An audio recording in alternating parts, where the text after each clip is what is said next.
नमस्कार दर्शकों, एक बार फिर आप सबका छोटी सी मुलाकात में स्वागत है। Our guest today is a former track and field sprinter, Independent India's first individual sports star, who created multiple records and won numerous medals in his career.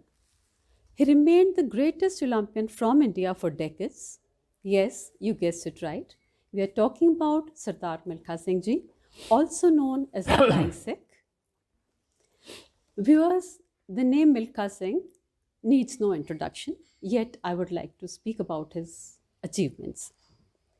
He was the first gold medalist in the Commonwealth Games from India in 1958.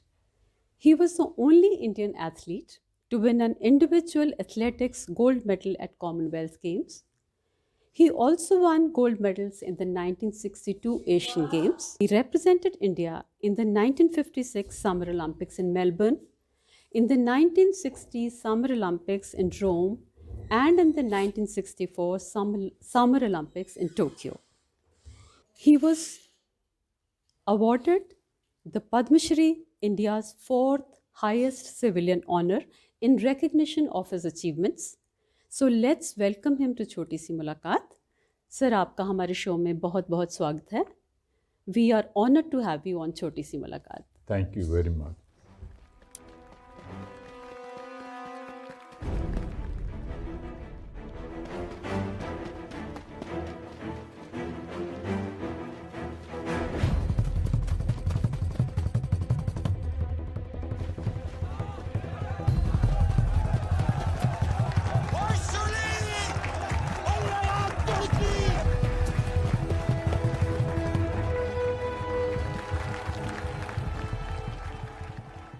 भाई, सब सुनने वालों को मिल्खा सिंह का नमस्कार, सत श्री अकाल और बहुत बहुत प्यार।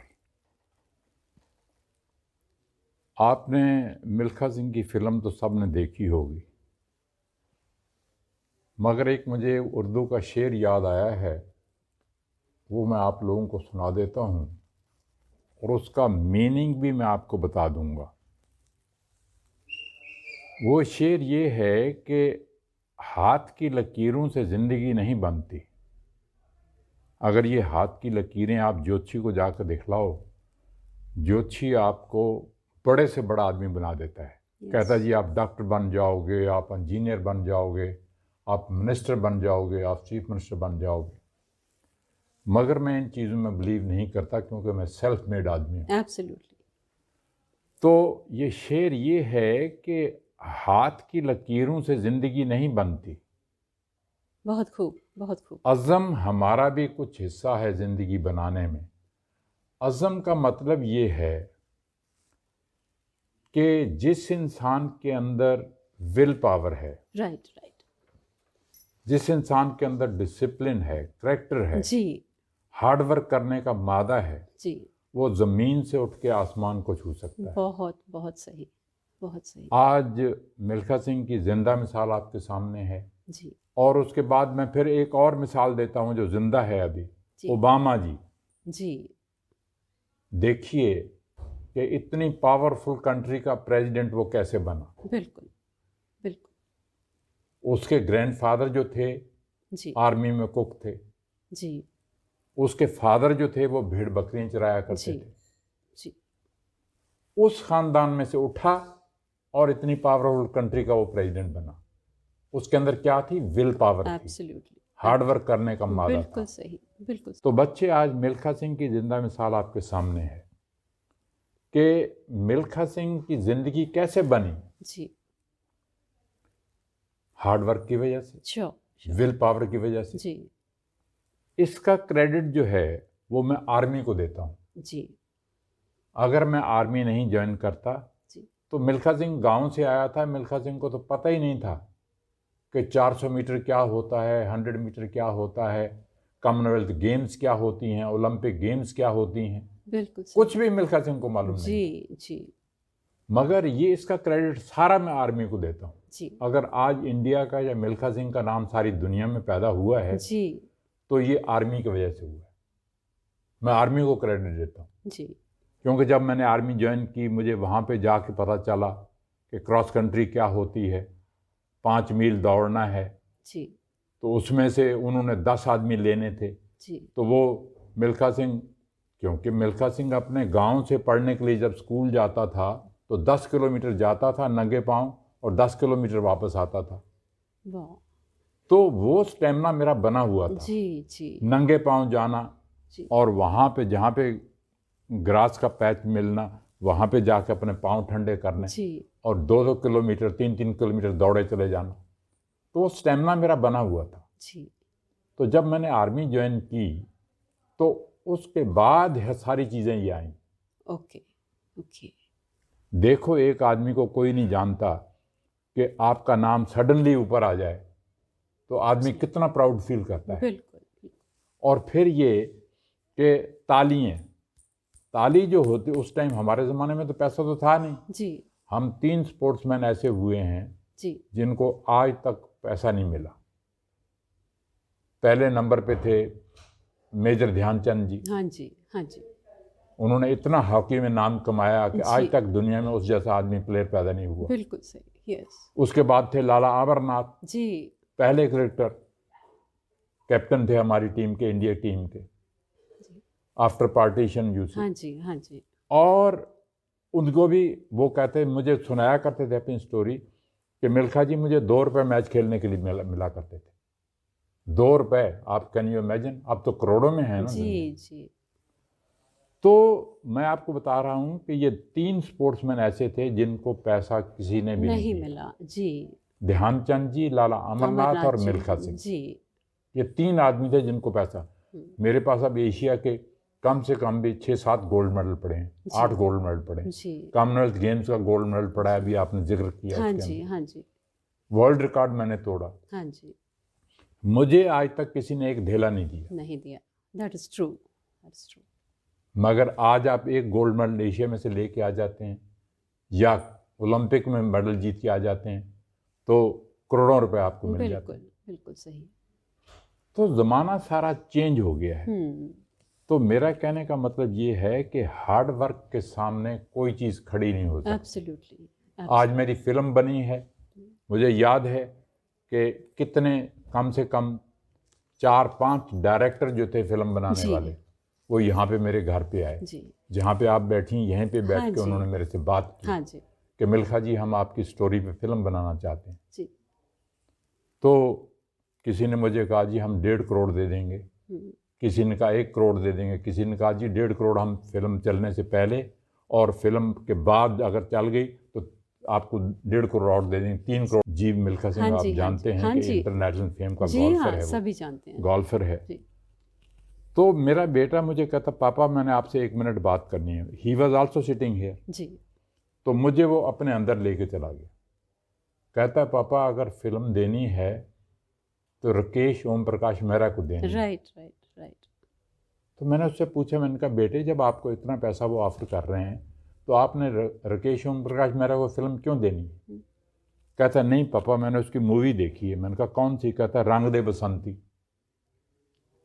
तो मेरा बेटा जब दुनिया में गोल्फ खेलता है, अमेरिका में खेल रहा है, कनाडा में खेल रहा है, हाँ जी, ऑस्ट्रेलिया में खेल जी। रहा है, इंडियन मूवी ज़रूर देखता है। ओके अच्छा तो उसने कहीं रंग दे बसंती देखी हाँ होगी। जी जी जी जी तो पेट्रियोटिक मुझे कहता है पापा बहुत अच्छी फिल्म बनाई है और हमने स्टोरी देनी है तो राकेश ओम प्रकाश मेहरा को देनी है जी और देनी है 1 रुपए में देनी है, हमने पैसा नहीं चार्ज करना।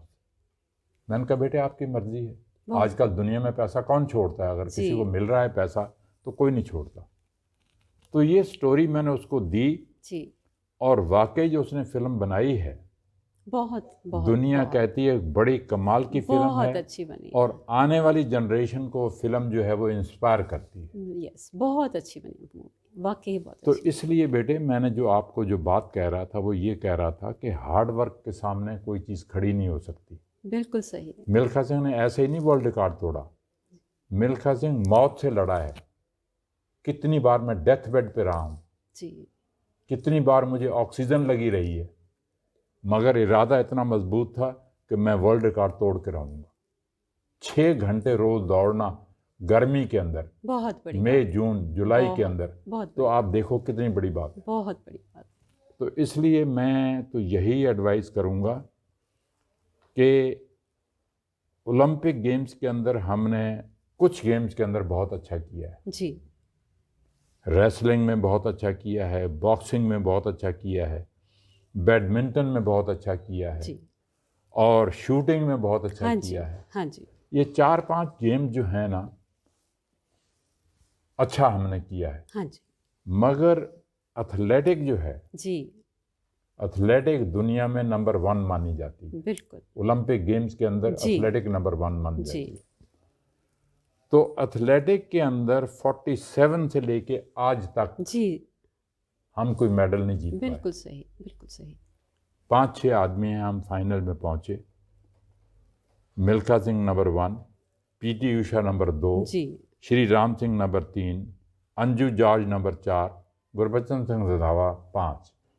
ये हम 5 लोग थे जो फाइनल में पहुंचे हैं मगर मेडल नहीं ले पाए। नहीं ले पाए नहीं दैट इज ट्रू तो ये मेरी दुनिया छोड़ने से पहले, क्योंकि अब आई एम इन 91 तो बड़ा मुश्किल होता है चलना, पता नहीं भगवान कब बुला ले, मगर मेरी ये आखिरी ख्वाहिश है कि जो गोल्ड मेडल मेरे हाथ से गिर गया रोम ओलंपिक के अंदर, जी क्योंकि मुझे याद है कि दुनिया में मैंने 80 इंटरनेशनल रेसेस दौड़ी और 80 की 80 जीती, हर बार तिरंगा झंडा लहराया, हर बार नेशनल एंथम बजाया। बहुत खूब बहुत खूब मगर रोम वाली जो रेस मैंने हारी, जी उससे इतना मेरी ज़िंदगी के अंदर दुख मुझे पैदा हुआ कि मैं आपको बता नहीं सकता। सारी दुनिया कहती थी अगर जीतेगा रोम ओलंपिक के अंदर 400 मीटर तो इंडिया का मिल्खा सिंह ही जीतेगा और कोई नहीं जीत सकता, क्योंकि आदमी का रिकॉर्ड बन जाता है। जी मिल्खा सिंह पेरिस में दौड़ा जीत गया, मिल्खा सिंह लंदन में दौड़ा जीत गया, बिल्कुल सही मिल्खा सिंह मॉस्को में दौड़ा जीत गया, जीत गए अमेरिका में दौड़ा जीत गया। जी तो एक रिकॉर्ड बन जाता है जी आदमी का। जी बिल्कुल सही तो वो मैंने जो रेसेस जीती थी तो इससे दुनिया को यकीन था कि 400 मीटर का गोल्ड मेडल अगर कोई जीतेगा रोम ओलंपिक में तो मिल्खा सिंह ही जीतेगा। बिल्कुल सही तो वो मेरे हाथ से गिर गया और ये मेरी आखिरी ख्वाहिश है।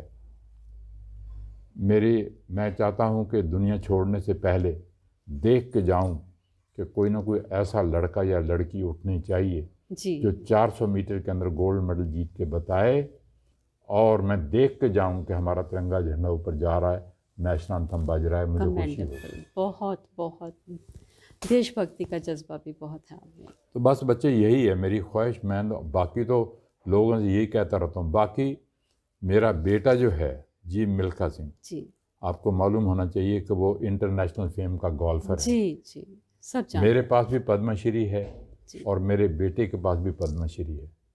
जी उसको पद्मश्री क्यों मिला? बिकॉज उसने गोल्फ के अंदर दुनिया में नाम जी कमाया, जी सभी जानते हैं सब जानते या हैं।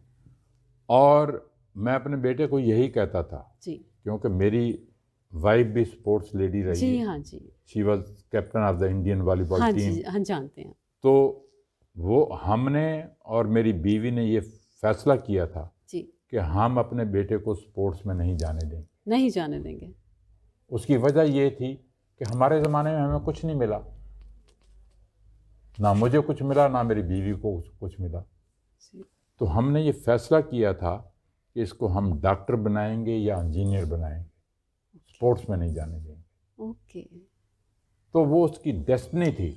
डेस्टिनी एब्सोल्युटली हालांकि मैंने ये जब सेंट जॉन स्कूल में यहाँ पढ़ता था, इसको यहाँ से मैंने उठाया शिमला में BCS स्कूल के अंदर डाला, जी क्योंकि इसकी गोल्फ छूट जाए। मैंने कहा हम Okay. इसको डॉक्टर या इंजीनियर बनाना चाहते हैं। ओके तो उस टाइम में गोल्फ में कुछ भी नहीं था। जी तो जब ये आया वापस शिमला से Okay. तो मुझे कहता है पापा जूनियर गोल्फ चैम्पियनशिप जो है वो हो रही है दिल्ली में, मैं जा सकता हूँ खेलने के लिए? मैंने कहा बेटे आप छुट्टी आए हो, जा सकते हो। ओके हालांकि इसने मेरे साथ जिद भी की, मेरे बेटे ने एक चांटा भी इसने मेरे से खाया। अच्छा तो मैंने कहा कि मैंने आपको यहाँ नहीं रखना है, आपको गोल्फ नहीं खेलने देनी है, अच्छा आपको BCS जाना ही होगा। अच्छा मैं वहाँ पे जाके हॉस्टल भी दिखा के लाया, सारी चीज़ें की, जी। मगर फिर भी नहीं मानता था जाने के लिए। अच्छा उसकी मदर भी, बिकॉज एक बेटा हो बिल्कुल और 3 बेटियां हों, तो मदर जो होती है वो कहती है कि नहीं जी मैं तो अपने बेटे को यहीं बिल्कुल रखूँगी यहाँ। बिल्कुल तो मैंने बड़ी मुश्किल से उसकी मदर को मनाया और उसको मनाया, मार के मनाया कि भाई तूने जाना ही जाना है वहाँ। अच्छा। तो मुझे खुशी है इस बात की कि वो उसने इंटरनेशनल फेम जो है गोल्फ के अंदर जी वही बनाई। बहुत और हम बहुत मुझे नहीं, मदर का भी और मेरी फैमिली का नाम उसने ऊंचा किया। बिल्कुल। हमें इस बात की बहुत खुशी है। बिल्कुल इंटरनेशनल लेवल का जी गोल्फर जी बना बिल्कुल और उसको भी पद्मश्री मिला। जी। कितनी बड़ी बात। बहुत बड़ी बात है, बहुत ही बड़ी बात है, इट्स कमेंडेबल। सर आपने तकरीबन सभी सवालों के जवाब दे दिए हैं। एक तो सवाल हमारे रहते हैं कि जब इंडिया के first prime minister Pandit Jawaharlal Nehru ji से आपकी मुलाकात हुई, जब अब्दुल खालिक पाकिस्तान 1960 की जो रेस थी, सो पंडित जवाहरलाल नेहरू जी ही persuaded you to set aside the memories of the partition to race successfully, in the 1960 race against Abdul Khalik. So आप कुछ बताएंगे आपकी मुलाकात जो उनसे बेटे हुई? ये सही बात है जो आपने क्वेश्चन किया है पाकिस्तान का 1960 के अंदर जाने का। जी वो ये था कि पाकिस्तान में अब्दुल खालिक जो था जी पाकिस्तान का रनर, वो एशिया के अंदर फास्टेस्ट रनर था। जी सबसे तेज दौड़ने वाला वही आदमी जी था। तो मैंने अब्दुल खालिक को टोक्यो के अंदर 1958 एशियन गेम्स हुई, जी उसके अंदर मैंने 200 मीटर के अंदर बीट किया। जी जब मैंने उसको बीट किया तो अब्दुल खालिक ने तो महसूस किया ही, मगर पूरे पाकिस्तान ने महसूस किया कि ये कौन सा लड़का है जो हमारे अब्दुल खालिक को हरा गया।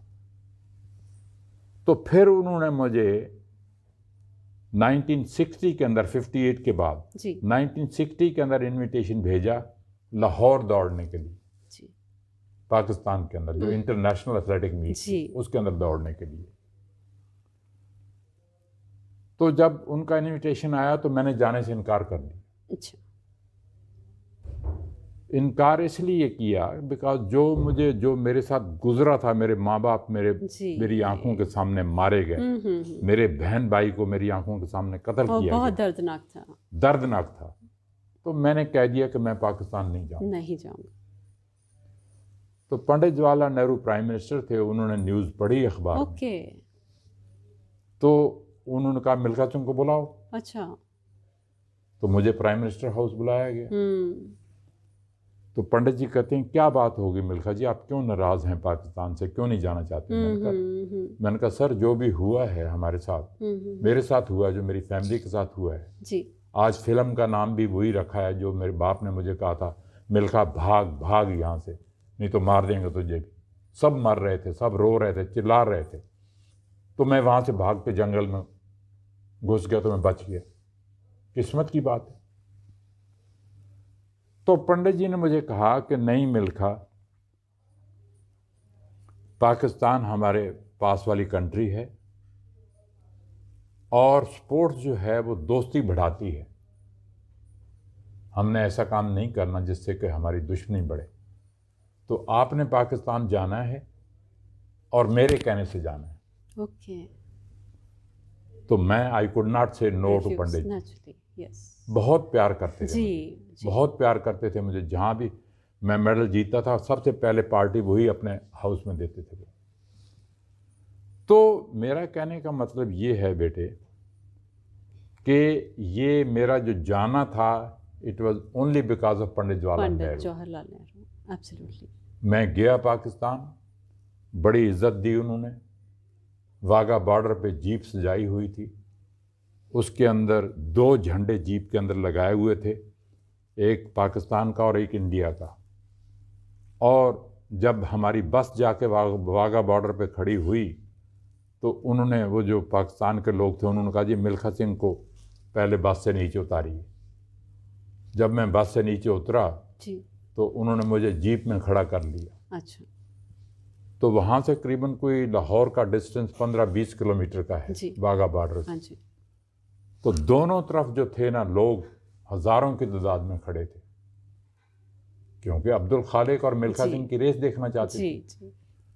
तो वो बड़ा उन्होंने जश्न मनाया, खुशी की कि भी मिल्खा सिंह आया है, मिल्खा सिंह आया है। तो मैं ऐसे ऐसे हाथ करता गया, सबके सामने से आगे से गुजरता गया। और जब फ्लैटी होटल में लाहौर पहुंचे जी। तो मुझे याद है कि मेरे कमरे के अंदर एक न्यूज़पेपर पड़ा था उर्दू का। अच्छा। उस न्यूज़पेपर के अंदर ये लिखा हुआ था कि मिल्खा सिंह और अब्दुल खालिक की टक्कर, इंडिया और पाकिस्तान की टक्कर, ये हेडलाइंस में लिखा हुआ था जो पेपर हाँ मैंने जी, देखा जी, जाके। तो वाह। उर्दू तो मैं पढ़ा हूँ। जी जी। तो वो जब मैंने पढ़ा मैंने कहा यार ये तो बड़ी इन्होंने गलत बात लिखी है। तो शाम को सारे बच्चे कहने लगे, सारे मेरे जो पार्टिसिपेंट्स गए थे जी। मेरे साथ, करीबन कोई 50-60 लड़के थे जी जिन्होंने सारे एथलेटिक मीट में पार्टिसिपेट करना था। जी। तो मुझे कहने लगे कि क्योंकि मैं कैप्टन था टीम जी का, जी। तो मुझे कहने लगे जी हमने सुना है कि यहाँ पे फूड स्ट्रीट जो है लाहौर के अंदर बड़ी मशहूर है, अच्छा। खाना वहाँ बहुत अच्छा हाँ मिलता है। जी। तो मैंने कहा चलो लेके चलते हैं। अब जी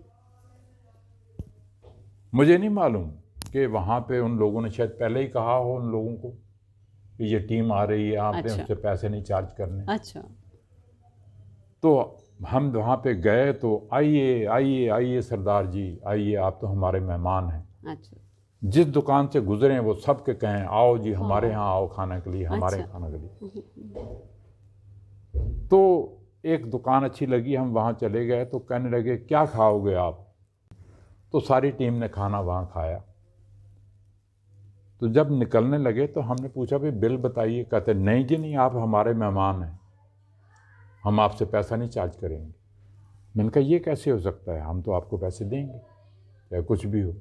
कहता नहीं जी नहीं, आप यहाँ हमारे गेस्ट हैं, हमारे मेहमान हैं, हम आपसे पैसा नहीं चार्ज करेंगे। तो उन्होंने हमारे से पैसा नहीं लिया।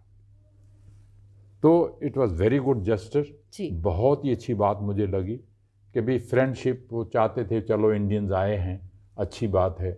दूसरी बात, जिस दिन रेस होनी थी जी स्टेडियम के अंदर, जी। तो 60,000 आदमी वहाँ पे आया हुआ था 60,000। रेस देखने के जी लिए, जी। अब्दुल खालिक और मिल्खा सिंह। जी। तो बेटे हुआ ये कि रेस शुरू होने से पहले मुझे याद है जी कि जब हमने ट्रैक सूट उतारा जी। और हमारी रेस शुरू होने वाली थी तो 3 मौलवी जो थे ना वो पौड़ियों से उतर के नीचे आए। अच्छा। वो नीचे आए तो वो आके अब्दुल खालिक को कहते हैं कि खुदा हाफिज, अच्छा। खुदा आपको दुश्मनों से फतेह दे। ओह। जब उन्होंने ये लफ्ज़ यूज़ किए तो आप हैरान होंगे कि जब मौलवी वापस जा रहे थे जी। तो मैंने कहा मौलवी जी यहाँ आइए। अच्छा। वापस आ गए। जी। मैंने कहा हम यहाँ पे दोस्ती बढ़ाने के लिए आए हैं। So well said, so well said. जो आपने लफ्ज़ यूज़ किए हैं कि खुदा आपको दुश्मनों से फतेह दे, हम दुश्मन नहीं हैं। मैंने कहा आपने ये गलत लफ्ज़ यूज़ किए हैं, आपको ये ठीक नहीं है। हाँ नहीं, खुदा आपको भी ताकत दे। अच्छा। तो बेटे वो ये था कि जब रेस शुरू हुई और मैंने अब्दुल खालिक को करीबन कोई 10 गज से हराया। अच्छा। जब रेस शुरू हुई, फैर हुआ 200 मीटर की, तो जी। सारा स्टेडियम गूंज उठा, कमान अब्दुल खालिक, कमान अब्दुल खालिक, कमान ओके। अब्दुल। तो जब मैंने उसको बीट किया तो ये फिर पब्लिक की डिमांड थी वहाँ की कि जिस आदमी ने हमारे अब्दुल खालिक को यहाँ पे हराया है अच्छा। उसको बोलो वो स्टेडियम का एक चक्कर लगाए। तो जब मैं स्टेडियम में गया तो सारी पब्लिक इस तरह से हाथ हिला रही है। और जहाँ पे मुझे अखबार वालों ने लिखा है कि इवन 10,000 औरत जो थी वो बुरके वाली बैठी थी वहाँ पे। अच्छा। तो सब ने बुरका उठा के देखा कि ये आदमी है जिसने अब्दुल खालिक को यहाँ पे हराया है। कितनी इंटरेस्टिंग किस्से हैं सर। तो बच्चे, जब मैं विक्ट्री स्टैंड पे गया तो यहाँ पे मैं ज़्यादा लंबा नहीं जाना चाहता, जी। तो उन्होंने कहा कि मिल्खा सिंह इंडिया नंबर 1। हालांकि मुझे याद है कि हमारा एक इंडिया का मक्खन सिंह मेरे साथ दौड़ने के लिए गया था। जी। उसने भी अब्दुल खालिक को बीट किया, तो अब्दुल खालिक 3rd नंबर पे गया। ओके। तो मिल्खा सिंह नंबर 1, मक्खन सिंह नंबर 2, अब्दुल खालिक नंबर 3, तीनों हम विक्ट्री स्टैंड पे खड़े हैं। तो जनरल अयूब मेडल डालने के लिए आए गले के अंदर। ओके। ओके। तो जनरल अयूब आके कहते हैं पंजाबी में, मिल्खा जी तुसी इत्थे आके उड्डे हो, दौड़े नहीं, उड्डे हो इत्थे आके। बहुत खूब। तो पाकिस्तान जड़ा है फ्लाइंग सिख का खिताब देना। ओके। ओके।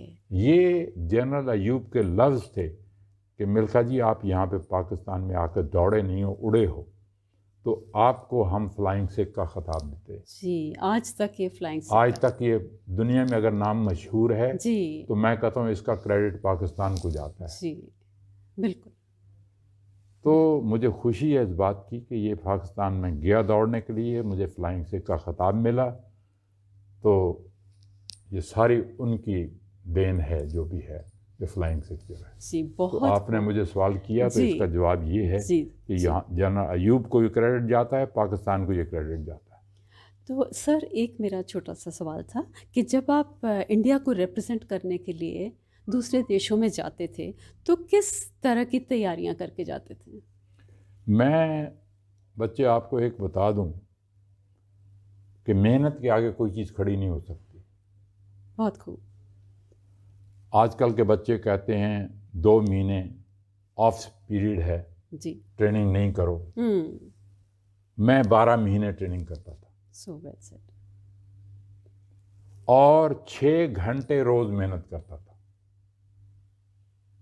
ये सारा जो रिजल्ट जो आज मुझे मिल रहा है सारी चीज़ का, ये हार्ड वर्क का ही मिल रहा है। जी, बिल्कुल। अगर मैं हार्ड वर्क नहीं करता, मेरा एक एम था, निशाना था, मैंने वो वर्ल्ड रिकॉर्ड जो था ना अपने सामने रखा हुआ था। जी। अगर मैं सुबह अरदास करता था, पाठ करता था, तो वर्ल्ड रिकॉर्ड मेरी आंखों के सामने होता था कि मैंने इसको तोड़ना है, मैंने जी। इसको तोड़ना है। और मेरा कोच भी जो था वो मेरे साथ होता था कि मिल्खा जी आप वर्ल्ड रिकॉर्ड के नज़दीक पहुंच गए हैं, आप वर्ल्ड रिकॉर्ड के नज़दीक पहुंच गए हैं, आप तोड़ सकते हो।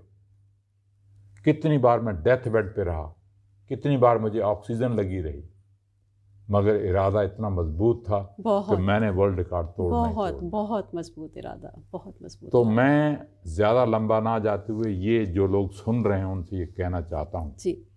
फिजिकली फिट रहने के लिए, जी। अगर आप फिजिकली फिट हैं तो ज़माना आपके साथ है, सारी दुनिया, आपके बच्चे भी आपके साथ हैं। बिल्कुल बिल्कुल। जिस दिन आप चारपाई पे पड़ गए आपको आपके बच्चे भी छोड़ जाए। बिल्कुल सही कहा आपने सर।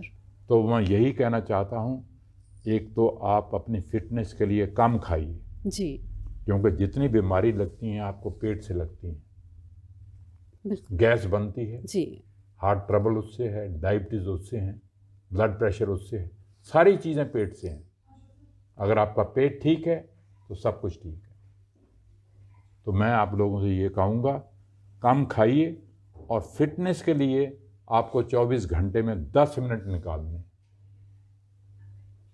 पार्क है आपके घर के पास या ग्राउंड है आपके पास, घर के पास जाइए, जंपिंग कर लीजिए, थोड़ी सी जॉगिंग कर लीजिए, तेज चल लीजिए 10 मिनट सिर्फ। उससे क्या होता है कि बॉडी के अंदर ब्लड जो है वो सर्कुलेट करता है जी। और आपके जितने बैड जर्म्स हैं वो दूर हो जाते हैं। समझ रहे मेरी बात को? समझ रहे जी, हैं? बिल्कुल सही। तो इसलिए 10 मिनट अपनी हेल्थ के लिए निकालिए और अपने आप को फिट रखिए।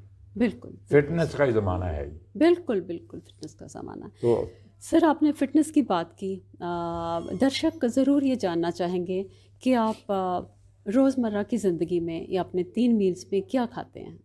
हाँ बच्चे, ये आपकी बात ठीक है कि मैं ब्रेकफास्ट हैवी करता हूँ जी।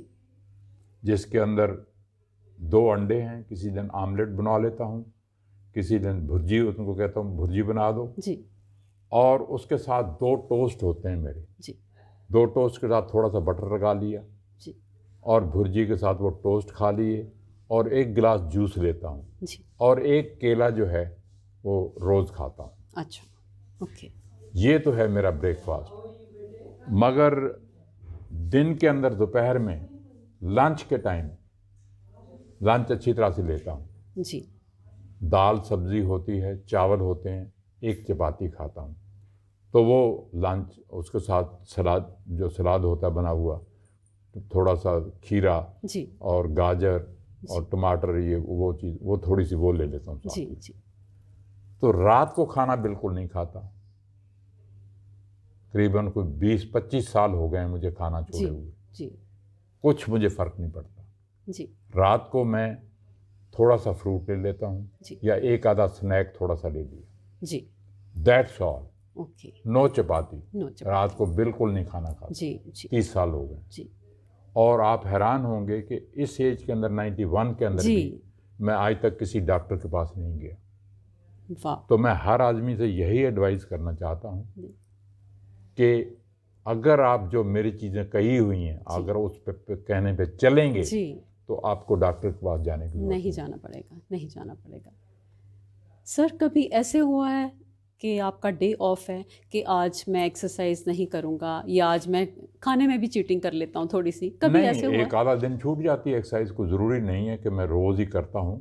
अगर छूट भी जाए एक आधा दिन तो कुछ फ़र्क नहीं पड़ता, जी, कुछ फ़र्क नहीं पड़ता लेकिन खाने में भी कभी चीटिंग होती है एक ना, आध बिल्कुल नहीं। खाने में खाना मैं बिल्कुल उसी तरह से चला आ रहा हूँ, कई सालों से चला आ रहा हूँ। ओके, लेकिन कभी ऐसे होता है ना कि आज नॉर्मल डाइट से अलग कुछ वंस इन अ वाइल कुछ नहीं, और खा किसी फंक्शन पे हो भी जाता है। जी मगर मैंने जो आपको कहा है कि मैं चपाती रात को बिल्कुल नहीं खाता, जी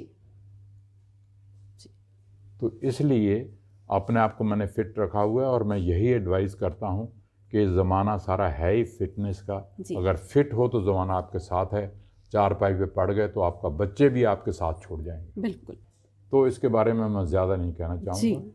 थैंक यू फॉर कमिंग, आपने बहुत थैंक यू अच्छा सो मच आपने सर। आया, और मेरी बेस्ट विशेज़, और सुनने वालों को सबको नमस्कार और बहुत बहुत प्यार। जय Hind. Thank you so much sir, thank you very Thank much, you very thank much. You very much.